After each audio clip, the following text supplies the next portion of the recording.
My teaching philosophy is rooted in equity, belonging, and asset-based instruction. As this is my first year working with English language learners and refugee students, I believe language is more than just communication. It is identity, it is their history, and it can be their power. Coming from a family of immigrants who are also English language learners themselves, I understand that learning English is not a replacement of replacing a language, but an expanding opportunity. This perspective shapes how I view my students, not as students who are lacking skills in English, but as multilingual learners developing new tools. My instructional beliefs are grounded in TESOL research, with Jim Cummings introducing the distinction between BICS and CALP, reminding us that conversational fluency develops much faster than academic language.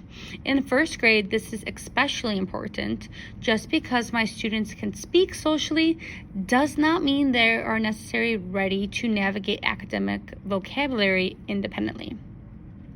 With Stephen Krashen, sorry, I always mess up on that one, his emphasis is the importance of comprehensible input and the low anxiety environments. When students are overstimulated, too much struggles or things going on, it can be hard for them to focus. For refugee students especially, emotional safety must come before academic risks and risk-taking, and too much at once can overpower their brains at times. There are also lots of history of policies and laws that have come into place. Policies such as Lau versus Nicholas that confirms that schools must provide meaningful language access. This reminds me that teaching English language learners is not a charity, it is a legal and moral responsibility. Language acquisition in first grade is developmental and social. My students are learning to read, write, and speak in a new language while adjusting to a new country. I support this by using visual aids, modeling language explicitly, providing sentence frames, encouraging structured partner talk. I also honor translating, speaking in their own native tongue at times before speaking in English. Students are also encouraged to use their home language to process ideas. Research shows that first language literacy supports second language development, and I try to use this daily. In my classroom, home language are assets, not obstacles. Culture and refugee experience. Culture deeply affects learning. Many of my students come from refugee backgrounds. They may carry trauma, interrupted schooling, unfamiliar with the norms of a classroom in the United States. I do not assume shared culture experiences with everyone. Instead, I do my best to explicitly teach classroom routines, taking turns talking as a norm, and collaborative skills. I also integrate cultural relevant texts and celebrate in linguistic diversity. When students see their identities reflected in the classroom and they engage interests.